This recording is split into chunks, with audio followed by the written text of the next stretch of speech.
할렐루야. 예. 이 좀 경망스러운 표현일지 모르겠지만 성경을 읽다 보면은 우리를 질리게 하는 사람들이 있습니다. 일명 범접불가 성경인물 이렇게 말하고 싶은데요. 믿음이 너무 대단한 나머지 가까이 하기에는 부담스러운 인물이죠.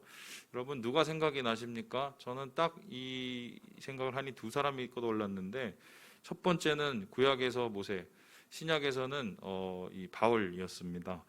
이 두 분의 공통점은 모두가 공동체를 세우는데 굉장히 큰 역할을 감당했다는 것인데요.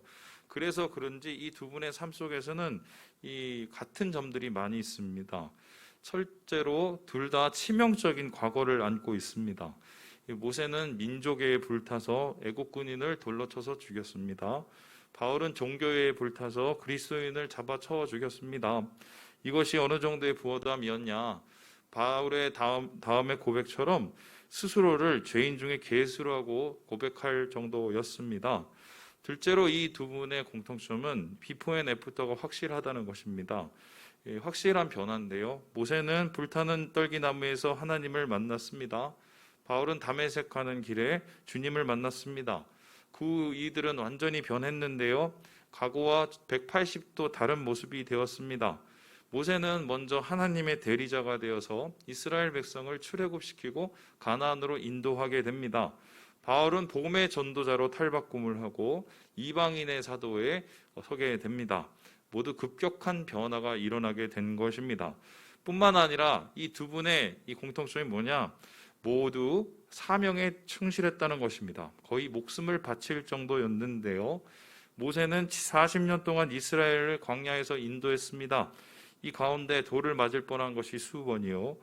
반란의 위기를 겪은 것이 몇 번입니다. 하지만 그는 포기하지 않았습니다.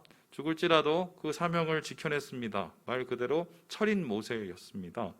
바울은 어떻습니까? 이보다 더하면 더하지 덜하지는 않았습니다. 복음을 전하다가 감옥에 갇힌 것이 수십 번입니다. 40에 가만, 한 대 가만 매를 5번이나 맞았습니다. 엄청나지요? 3번 태장에 맞고, 1번 돌로 맞고, 3번 파손하고, 일주일을 바다 위를 떠돌았습니다. 이런데도 살아있다는 게 참 대단하지 않아요? 그뿐인가요? 강도의 위험, 광야의 위험, 굶주리고 헐벗음까지. 이러한 모든 어려움에도 불구하고 바울은 복음 사역을 포기하지 않았습니다.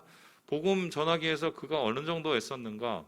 이 선교학자들에 따르면은 그가 전도하기 위해서 걸었던 길을 셈해봤더니 17,000km가 넘는데요. 그거를 발품을 팔아서 걸으면서, 이 당시 교통이 있겠어요? 뭐가 있겠어요? 하나님의 복음을 전한 것입니다.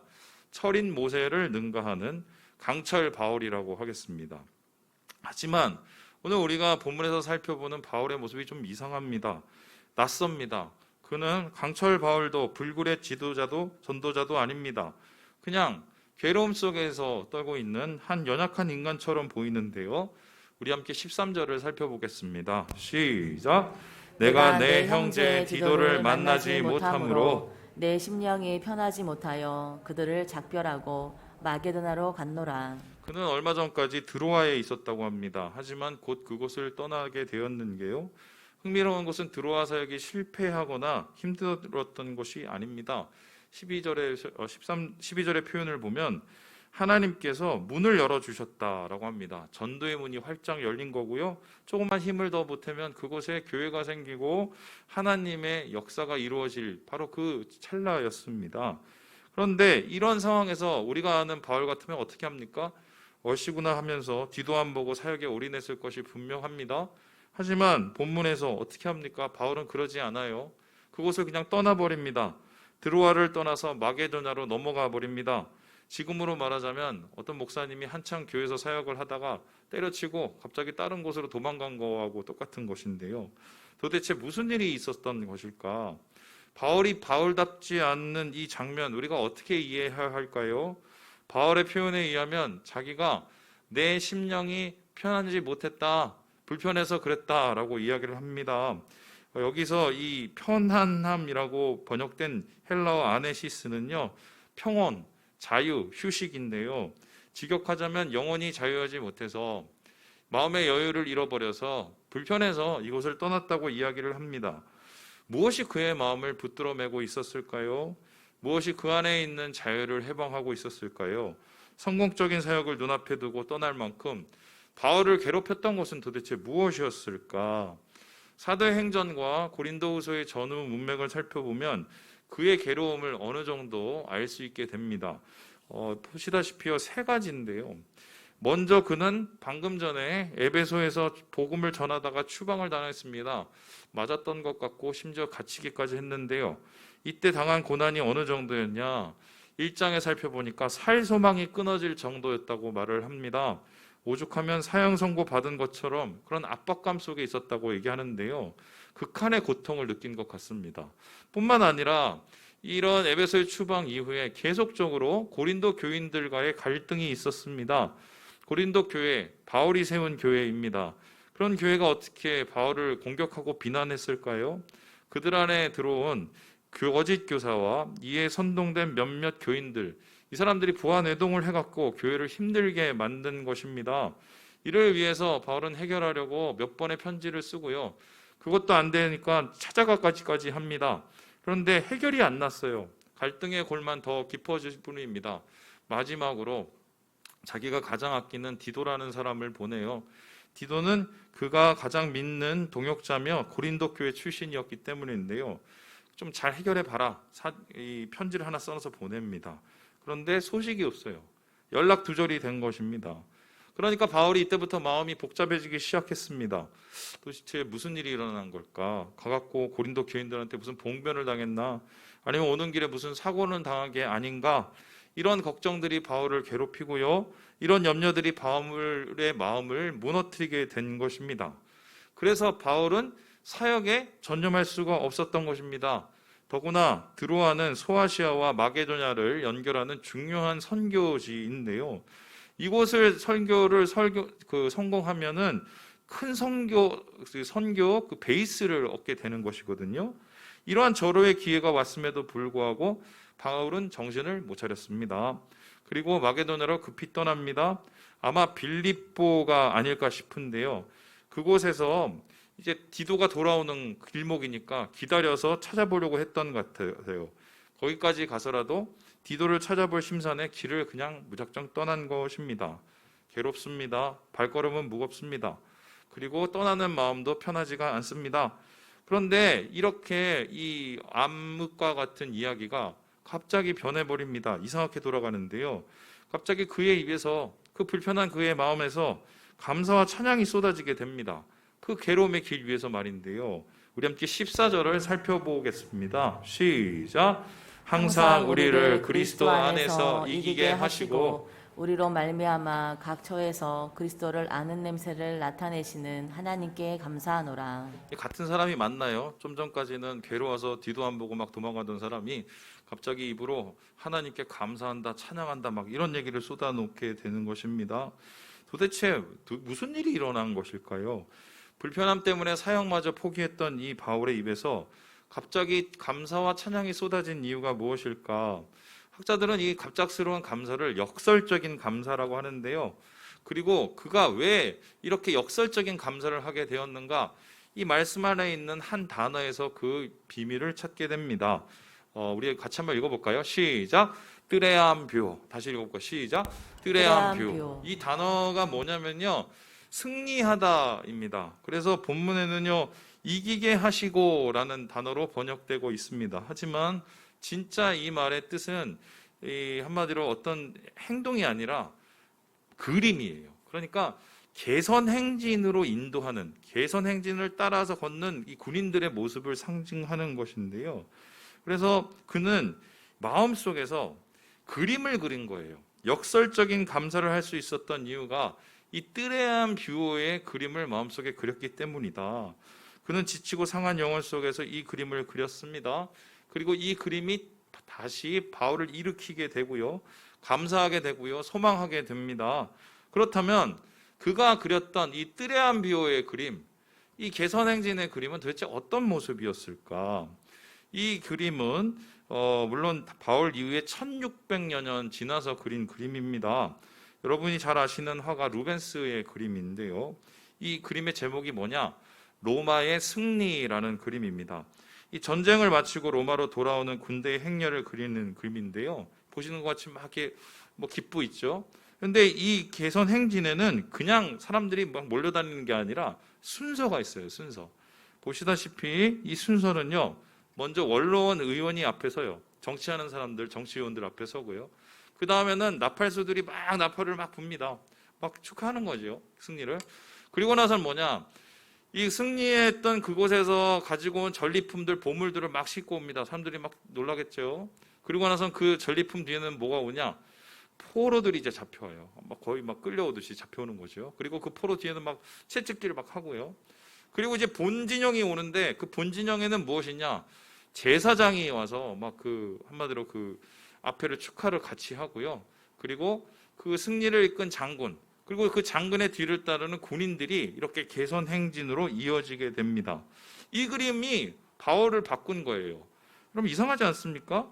이 그림이 뭐라고 바울의 마음속에서 괴로움으로 있는 그를 감사로 다시 이끌게 되었을까? 다름이 아니라 그는 이 그림에서 자기 자신을 보았고요. 하나님을 보았기 때문입니다. 뿐만 아니라 주님과 함께 맞이할 미래의 승리를 보았는데요. 지금 그의 모습은 그냥 이 그림에 나타난 포로와 같습니다. 이도저도 안 되는 불편한 상황, 이 불안한 상황 속에서 한마디로 터벅터벅 걷는 이 괴로운 이 걸음이었죠. 그런데 갑자기 그의 발걸음이 멈춰버립니다. 자각이 오는 거예요.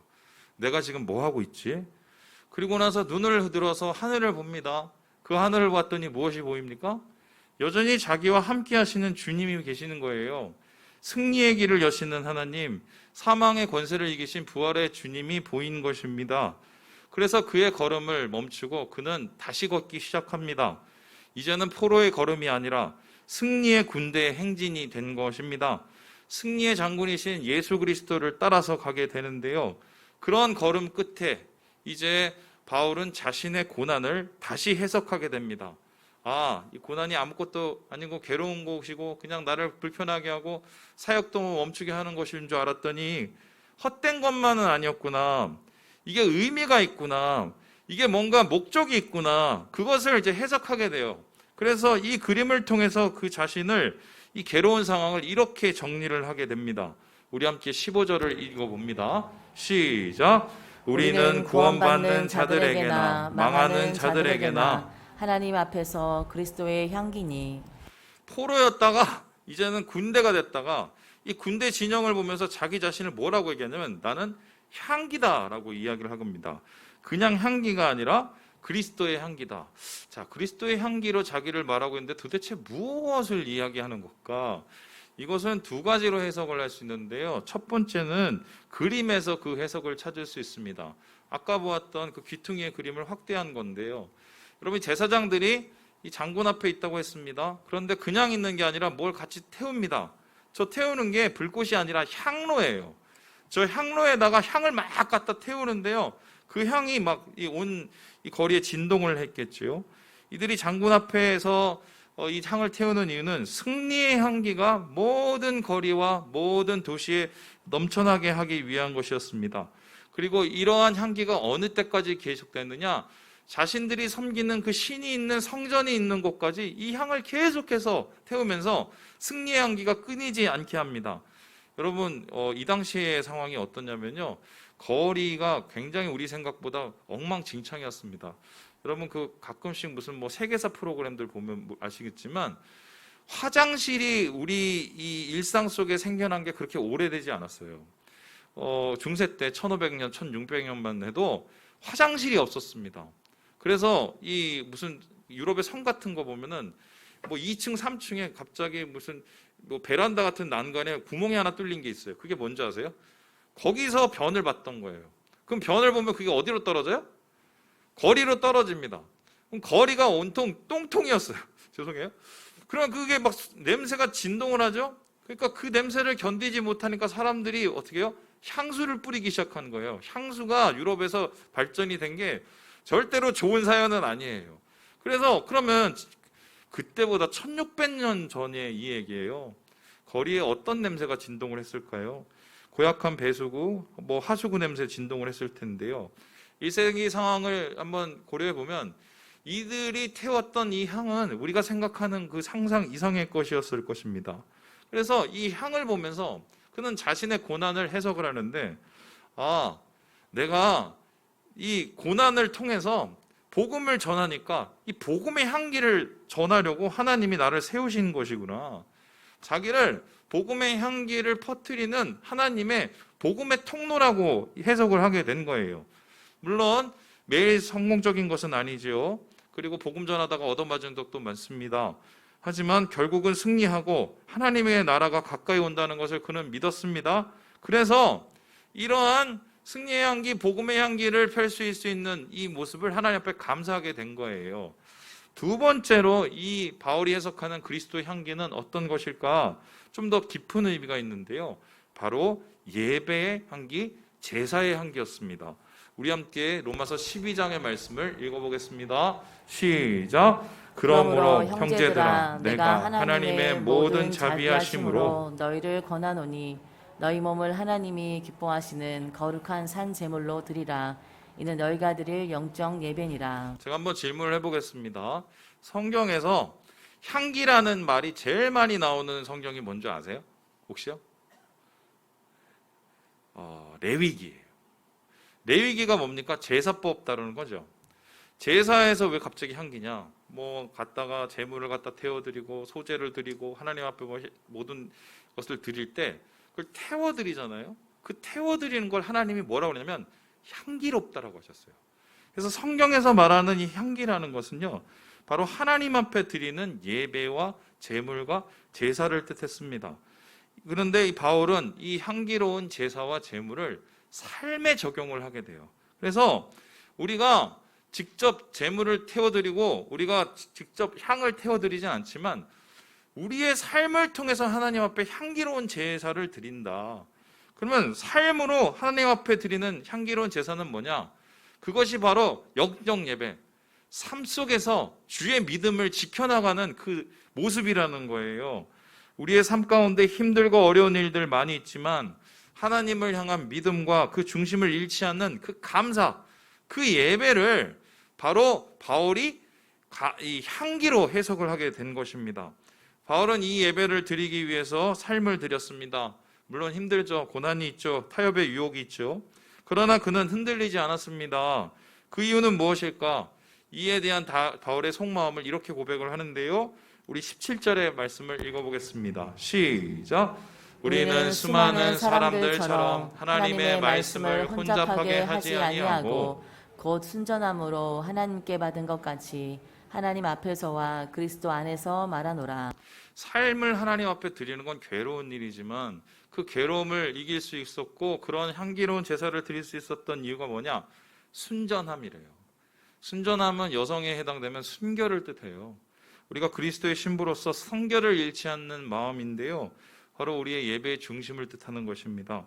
그가 이 중심 지킬 수 있었던 이유는 무엇이냐? 이 17절의 말씀은요, 하나님께 받은 은혜를 알았고요, 자기가 하나님 앞에 서 있는 이 코람데오를 알았고요, 예수가 내 안에 있고 내가 예수 안에 있다는 그 하나님하고의 연합을 그가 깨달았기 때문입니다.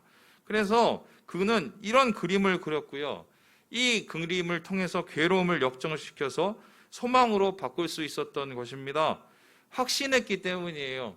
하나님께서 여전히 함께 하신다는 것과 나의 고난을 통해서 일하신다는 것과 이 고난을 통해서 승리를 이끌어 주신다는 것을 그는 분명히 믿었기 때문입니다. 여러분, 그렇습니다. 우리의 고난 역시 마찬가지입니다. 지긋지긋한 이 코로나의 위협 언제 끝날까요?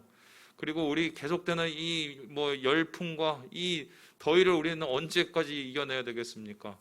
사람들이 점점 힘들어지고 괴로워지죠. 웃음이 사라집니다. 많은 사람이 예배를 떠났습니다. 감사를 멀리합니다. 하지만 신앙인은 하나님이 세우신 왕같은 제사장은 예배를 지킵니다. 향기로운 제물이 되어서 삶의 예배를 올려드립니다. 감사를 지킵니다. 은혜를 알기 때문입니다. 하나님 앞에 있기 때문입니다. 그리스도 안에 거하기 때문입니다. 그리고 주님께서 받으시는 것을 우리는 알기에 우리는 괴로움을 이겨냅니다. 오늘을 주님 앞에 드리려고 몸부림칩니다. 바울은 이렇게 감사의 그림을 그려냈습니다.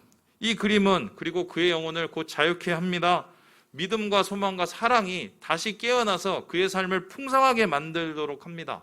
그래서 조병수 교수는 이와 같은 바울의 그림에 대해서 다음과 같이 해석을 합니다. 우리 같이 한번 읽어보죠. 시작. 디도를 만나지 못하여 심령이 불편한 가운데서도 바울은 하나님께 감사한다. 성도가 감사하는 것은 삶에서 주어지는 결과 때문이 아니라 삶을 이루는 원인 때문이다. 하나님이 계신다는 사실만으로도 감사할 조건이 되며 하나님이 우리 삶을 인도하신다는 사실에서 더욱 감사할 조건이 있다. 여러분 그렇습니다. 이 감사를 잃어버린 사람들의 특징이 뭔지 아세요? 감사할 게 없어서 그렇다는 거예요. 제가 너무 잘 알아요. 저도 불평 속에서 살고 있거든요. 그런데 성경에서 말하는 감사는 좀 달라요. 조건이 아니라 원인이래요. 조건은 뭐예요? 감사할 수 있으니까 감사하는 거고요. 원인은 뭡니까? 감사할 수밖에 없으니까 감사하는 겁니다.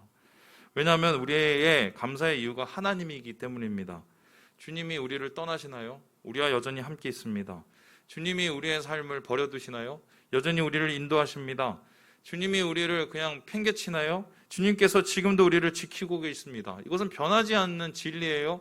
이것을 믿기 때문에 우리는 감사할 수 있는데요. 여러분 그렇습니다.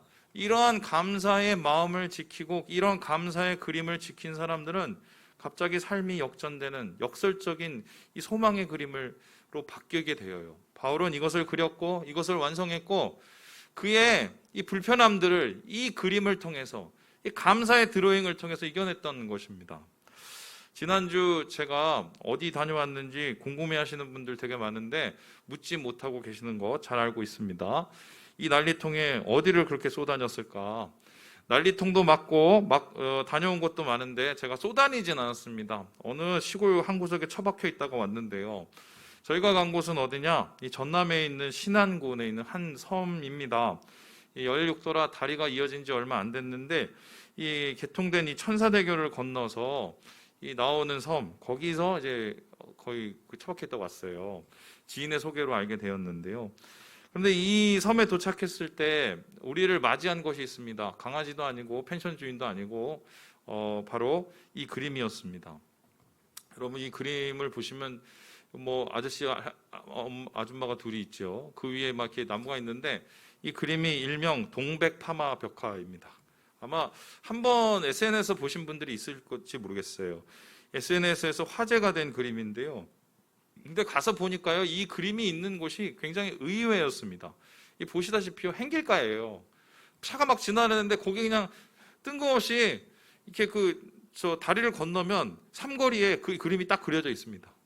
그래서 지금 이 그림은 이제 코로나 이전이라 사람들이 있었고 저희가 갔을 때는 사람이 한 명도 없었어요. 그래서 사진을 찍고 왔는데요.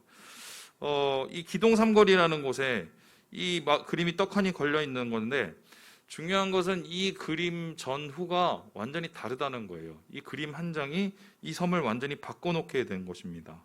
제가 이 섬에 가보니까 두 가지밖에 없었어요. 한 가지는 뭐냐? 갯벌. 한 가지는 뭐냐? 그리고 파예요. 갯벌이 막 계속 있습니다. 한쪽에는 파밭이 계속 있습니다. 조금 다른 거 보니까 양파가 있어요. 그래서 얼마나 물어봤더니 이만큼이 10,000원이래요. 그래서 양파하고 파밖에 없는 섬이에요. 그리고 갯벌에 뭐 조개 캐는 그런 섬이에요. 근데 이 섬이 갑자기 사람들에게 알려지게 된 게 무엇이냐? 2년 전에 여기 이 천사대교가 열리면서 이게 뭐 열려도 사람들이 안 오니까 어떻게 하면 좀 사람들이 오게 만들까 하다가 여기에 그림을 그리자는 게 생각이 되었어요. 그리고 이 그림이 그려지면서 이 사람들의 입소문이 되어서 이곳을 많이 방문하게 되었는데 보도자료를 보니까 이 그림 완성되고 나서 사람들이 여기를 거의 3-4배로 발걸음을 옮겼대요. 엄청 많아진 거죠. 그러면 그림 한 장의 이 힘, 도대체 누가 그린 것일까? 다음번은 이 분이 이 벽화를 그린 분입니다. 이 조경 디자인 업체 컬러 대표인 김지한 작가인데요. 뭐 지금 한 50 정도 되신 것 같아요. 그래서 이 동백 파마머리 벽화를 기획하고 실물을 조정했고요. 그리고 동갑내기 남편과 그리고 다른 이 동료들과 함께 이 그림을 이제 한참 그렸다고 얘기를 하더라고요. 그런데 원래 이 그림의 원래 그림이 이 얼굴이 아니었대요. 그냥 그 옛날 그 여러분 좋아하시는지 모르겠지만 은하철도 999라고 만화 아시죠? 거기에 나온 이 캐릭터를 원래 그려놓으려고 이 군청에서 협의가 됐대요. 그런데 이 김지한 학과가 그거를 그려놓으려고 하니까 아무래도 아닌 것 같아요. 그래서 좀 붓을 멈추고 뭐를 그릴까 고민을 했대요. 그리고 그 섬에 대해서 고민을 했대요. 그러다가 갑자기 떠오른 게 하나가 있었는데요. 엄마였대요. 엄마. 이분이 2017년 전까지 서울에 살았어요. 그래서 뭐 학원도 하고 그림도 그리고 바쁘게 산 거죠. 근데 이 객지 생활, 이 소위 말해서 도시 생활에 너무 지쳐버린 거예요. 그래서 더 이상 살 수가 없어서 그거를 좀 내팽겨치고 다시 자기 고향으로 돌아간 거예요. 그게 바로 이 신안군에 있는 이 섬이었는데요. 돌아가면서 그 힐링을 하고 거기에서 좀 마음을 내려놓고 이러다가 그곳이 엄마와 같다는 느낌이 들었대요. 힘들고 괴로울 때 돌아갈 수 있는 그런 곳이잖아요. 그래서 이 벽화의 주문을 받고 자기가 느꼈던 이 삶의 느낌, 이 섬이 엄마와 같은 섬이 됐으면 좋겠다. 그리고 거기다가 엄마 그림을 먼저 그린 거예요. 근데 그 그림을 그릴 때 사람들이 좋아했을까요? 싫어했을까요? 싫어했어요. 별로 반겨하지 않았어요. 낯설잖아요. 근데 그림이 완성되고 나서 분위기가 달라진 거예요. 이 그림이 그려진 이 장면을 보여주시죠. 이 할머니하고 할아버지인데 저 분홍색 하고 있는 저 할머니가 저 그림 주인공이에요. 저 그림 하나가 있었어요, 맨 처음에. 근데 이제 뭐 좀 멋쩍기도 하고 그랬겠죠. 근데 사람들이 와서 너무 잘 그리니까 보고 막 칭찬하고 그런 거예요. 그러면서 이 비협조적이었던 사람들이 변화되겠는데 제일 먼저 변화된 사람이 누군가? 옆에서 타박하던 할아버지였습니다. 그래서 할아버지가 나도 그려달라고 갑자기 바뀌어갖고 자기 얼굴도 거기 그리고 원래는 저 집에 나무가 하나밖에 없었어요. 그러니까 나무를 하나 더 심어갖고 옆에다 그 그림을 완성을 하게 된 거예요. 그러니까 이 그림 한 장에 할아버지하고 할머니도 변했고 마을 주민도 변한 거예요. 그리고 나서 갑자기 또 다른 일들이 일어나는데 다른 사람들이 이 작가를 계속해서 찾아오면서 나도 그려달라고. 그래서 여기 가보면 할아버지 할머니들이 벽에 이렇게 그려져 있는 데가 굉장히 많아요. 바로 이러한 그림 한 장 때문에 이 파밖에 없고 이 갯벌밖에 없던 이 섬이 새롭게 디자인돼 버리고 새로운 의미를 가져버리게 된 것입니다. 그래서요, 이러한 이 그림, 지금은 사람들은 전혀 귀찮아하지도 않고 여전히 거기에서 살고 계세요. 이분이 그림의 위력을 알았기 때문인데요. 저는 이 그림을 이렇게 보면서 그런 생각이 이렇게 떠올랐어요. 우리의 삶이 지금 거의 회색빛이잖아요. 2년 동안 거의 회색빛을 지나서 거의 흑빛으로 변하고 있거든요. 도대체 이게 언제까지 지날지 모르는 정말 이 터벅터벅 이 발걸음. 이렇게 언제까지 우리가 이 회색빛 그림에 만족하여야 되고 살아야 될까? 우리의 그림에, 우리의 삶에 그림 한 장을 그릴 수 있었다면 이 마을을 변화시킨 이 그림, 바울을 변화시킨 이 그림처럼 우리의 마음속에 감사의 그림, 하나님을 향한 승리의 그림, 소망의 그림 우리가 집어넣는다면 지금 우리의 삶이 변하는 것은 없지만 이 그림 한 장으로 새로운 일들이 일어나지 않을까 이런 생각이 들었어요. 내 삶에 그림을 그려야겠다. 의미를 더하야겠다. 지금 힘들고 어렵고 괴로운 일들이 많지만 이러한 우리의 괴로운 삶 속에서 회색빛 삶 속에서 이 감사를 드로잉함을 통해서 하나님의 새 일을 좀 바라보고 소망해야 되지 않을까 이런 생각이 제 마음에 들었거든요. 여러분, 결과적으로 이 바울은 이 그림을 그렸고요. 그의 고난을 다시 해석했고요. 그 고난 속에서 다시 감사하게 됐고요. 그 감사를 통해서 주님을 붙잡게 되었습니다. 그렇다면 이 바울, 다시 변하게 된 이 바울에게는 이후 어떤 일이 일어났을까요?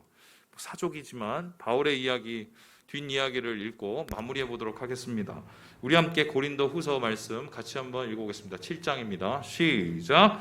그가 온 것뿐 아니요 오직 그가 너희에게서 받은 그 위로로 위로하고 너희의 사모함과 애통함과 나를 위하여 열심히 있는 것을 우리에게 보고함으로 나를 더 기쁘게 하였느니라. 여러분 여기 보세요. 여기서 말한 그가 누굴까요? 바로 디도예요. 마게도냐에 도착하고 기다렸는데 디도가 왔어요. 그냥 온 게 아니라요.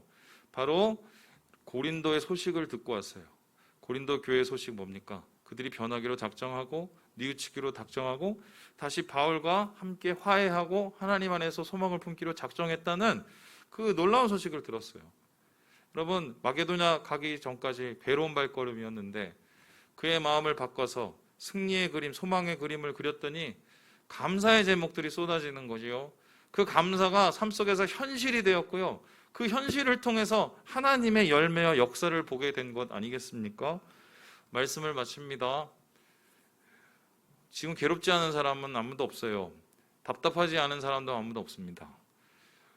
그러나 이 삶을 그대로 이렇게 내버려 두면 그것은 신앙이 아닙니다. 신앙은 황무지 같은 뻘에 감사의 그림을 그릴 수 있는 사람들이에요. 그게 바로 예배의 향기며 또 주님을 향한 이 복음의 향기며 또 우리의 삶을 변화시킨 감사의 향기인데요. 우리 사랑하는 3일 가족들, 참 어렵고 괴로운 시간이지만 이젠 붓을 들어서 우리의 삶을 다시 드로잉해야겠다. 감사의 드로잉을 올리고 하나님 앞에 주님의 소망의 그림을 다시 그려야겠다.